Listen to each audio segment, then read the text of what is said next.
নোঙর কবিতার গুরুত্বপূর্ণ প্রশ্ন উত্তর যেগুলো আলোচনা করব, সকলে মন দিয়ে শুনতে থাকো। নোঙর কবিতাটি যে মূল গ্রন্থের অন্তর্গত তার নাম কি?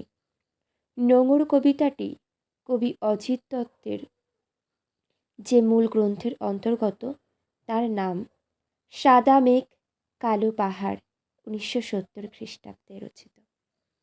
পরবর্তী, অজিত দত্ত কোন সময়ের কবি? অজিত দত্ত 20 শতকের 30-40 দশকের কবি। নেক্সট, অজিত দত্ত কোন বিখ্যাত পত্রিকা গোষ্ঠীর কবি ছিলেন?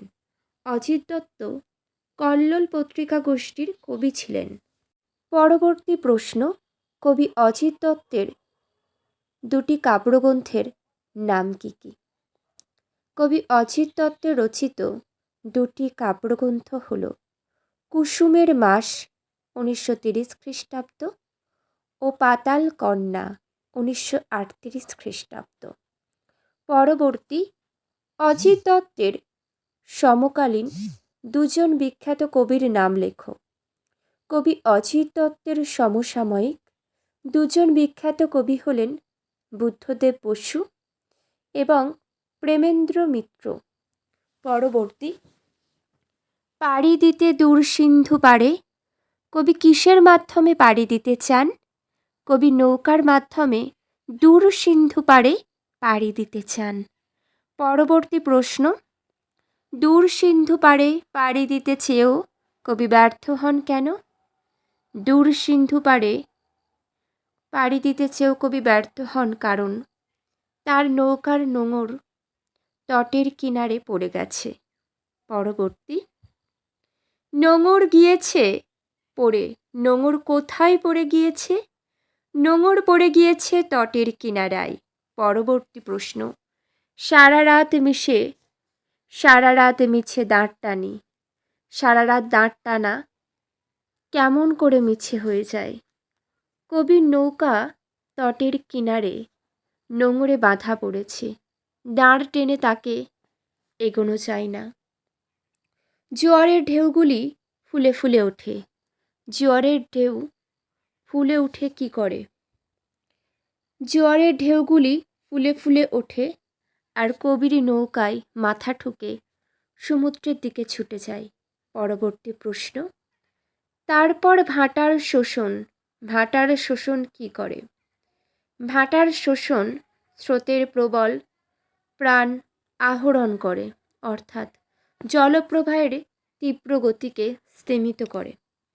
পরবর্তী প্রশ্ন, আমার বাণিজ্য তরী বাঁধা পড়ে আছে, কবির বাণিজ্য তরী কোথায় কিভাবে বাঁধা পড়ে আছে? জোয়ার ভাটায় বাঁধা তটের কাছে কবির বাণিজ্য তরী নোঙরে বাঁধা পড়ে আছে।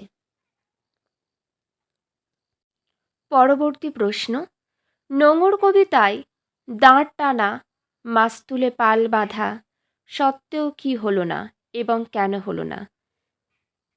দাঁড় টানা ও মাছ তুলে পাল বাঁধার সত্ত্বেও নৌকা এগোলো না কারণ নোঙরের কাছিতে নৌকা বাঁধা পড়ে আছে। পরবর্তী প্রশ্ন, কবির সপ্ত সিন্ধু পাড়ে পাড়ি দেওয়ার সংকল্প পূরণ হয় না কেন? তটের কিনারায় নোঙর পড়ে যাওয়ায় কবির সপ্ত সিন্ধু পাড়ে পাড়ি দেওয়ার সংকল্প পূরণ হয় না।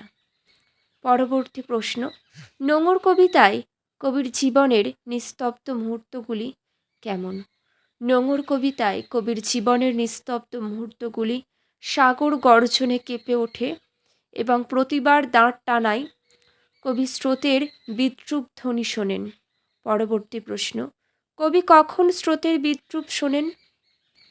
প্রতিবার যখন কবি স্রোতের মধ্যে দিয়ে দাঁড় টানেন তখন স্রোতের বিদ্রূপ শোনেন। পরবর্তী প্রশ্ন, তারার দিকে চেয়ে কবি কী করেন? তারার দিকে চেয়ে কবি দিকের নিশানা করেন। পরবর্তী প্রশ্ন, সপ্ত সিন্ধু পাড়ে কবির যাওয়ার উদ্দেশ্য? সপ্ত সিন্ধু পাড়ে কবি তরি ভরা পণ্য নিয়ে পাড়ি দিতে চান। সারা রাত তবু দাঁড় টানি, এই তবু শব্দটি কেন কবি ব্যবহার করেছেন? তটের কিনারায় নোঙর পড়ে গেলেও যেহেতু দাঁড় টানা চলতেই থাকে, সেহেতু সেই বিরামহীনতাকে বোঝানোর জন্যই তবু শব্দটিকে ব্যবহার করা হয়েছে। পরবর্তী প্রশ্ন, নোঙর কবিতায় নোঙর ও নৌকো কিসের প্রতীক? নোঙর কবিতায় নোঙর বন্ধন বা স্থিতির প্রতীক এবং নৌকা গতির প্রতীক। আজ এখানেই শেষ করলাম। কারোর কোনো প্রশ্ন থাকলে অবশ্যই জানাবে।